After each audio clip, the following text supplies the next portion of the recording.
महाराणा प्रताप सिंह की तपस्या सिद्ध हुई। वीरों की सेना फिर उसी प्रकार प्रबल जलधारा की तरह प्रताप के हृदय के सागर से मिलने के लिए मेवाड़ के स्थान स्थान से आने लगी।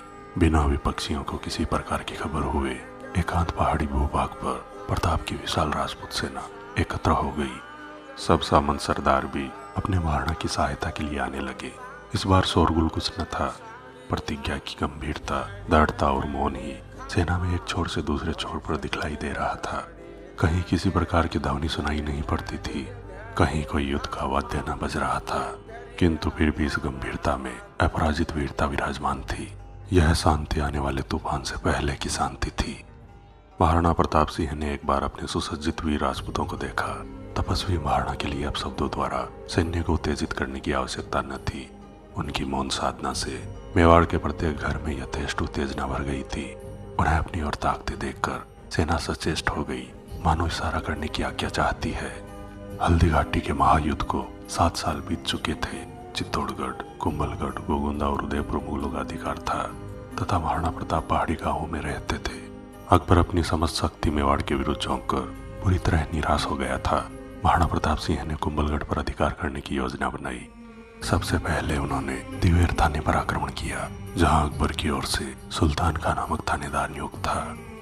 जब प्रताप की सेना ने दिवेर पर आक्रमण किया तो आसपास के 5 और मुगल थानेदार अपनी अपनी सेनाएं लेकर दिवेर पहुंच गए। महाराणा प्रताप की सेना दिवेर के बाहर मोर्चा बांधकर बैठ गई। एक दिन जब मुगलों की सेना घाटी में गश्त लगाने के लिए निकली तो महाराणा प्रताप सिंह ने उस पर धावा बोल दिया।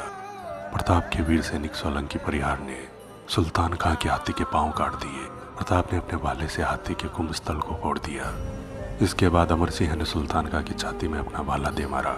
अमर सिंह के वार से ही थानेदार की मृत्यु हुई। थाने के दूसरे अधिकारी भी आ गए तथा थाने पर महाराणा का अधिकार हो गया।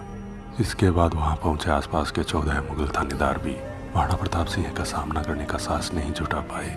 दिवेर के युद्ध के बाद अमर सिंह ने एक ही दिन में मेवाड़ से मुगलों के 5 थाने हटा दिए। यह क्रम से 36 थाने उठाए जाने तक जारी रहा। इसके बाद महाराणा ने कुंभलगढ़, जावर और चामुंड को जीता। कर्नल टोड ने दिवेर के युद्ध को मेवाड़ का मैराथन कहा है। दिवेर तथा मैराथन के युद्धों में आवश्यक समानता है। दिवेर के युद्ध में महाराणा प्रताप ने मुगलों से अपनी धरती ठीक उसी तरह वापस छीनी थी, जिस तरह मैराथन के युद्ध में यूनानियों ने ईरानियों को अपने देश से बाहर निकाल दिया था। मेवाड़ में अपने थानेदारों का पराभव देखकर अकबर ने मिर्जा खां को मेवाड़ भेजा ताकि वह महाराणा को समझा बुझाकर अकबर की अधीनता स्वीकार करवाए। मिर्जा खां ने भामाशाह से बात की, किंतु भामाशाह ने उसके प्रस्ताव को अस्वीकार कर दिया।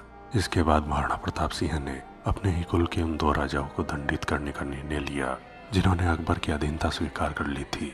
महाराणा प्रताप सिंह ने बांसवाड़ा एवं डूंगरपुर पर आक्रमण किया तथा उनके शासकों से अपनी अधीनता स्वीकार करवाई। ईस्वी सन 1576 में हल्दी घाटी में हुई मुगलों की पराजय का बदला ईस्वी सन 1584 तक नहीं लिया जा सका था। हल्दी घाटी की असफलता के बाद से हिंदू सेनापतियों को महाराणा प्रताप के विरुद्ध नहीं भेजा जा रहा था, किंतु जब समस्त मुगल सेनापति भी प्रताप के विरुद्ध असफल सिद्ध हुए तो 6 दिसंबर 1584 को अकबर ने जगन्नाथ कछावा को प्रताप के विरुद्ध कार्रवाई करने के लिए भेजा।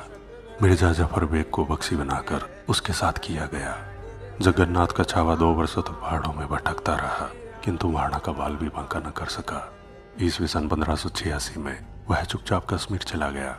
अकबर समझ चुका था कि हिंदुओं के इस सूर्य को ढक लेना उसके बस की बात नहीं। अकबर के सेनापति एक एक करके पराजय का कलंकित जीवन जीने पर विवश हुए थे। अतः अकबर ने जगन्नाथ कछावे के बाद फिर किसी को मेवाड़ नहीं भेजा। जगन्नाथ के लौट जाने के बाद महाराणा प्रताप 11 वर्ष तक अपनी प्रजा का पालन करते रहे। इस बीच उन्होंने 1 वर्ष की अवधि में ही अकबर के उन समस्त स्थानों को उठा दिया जो अकबर ने प्रताप के जीवन काल में प्रताप से छीने थे। ईस्वी 1586 तक केवल चित्तौड़गढ़ एवं मांडलगढ़ को छोड़कर महाराणा प्रताप ने पूरा मेवाड़ अपने अधीन कर लिया था।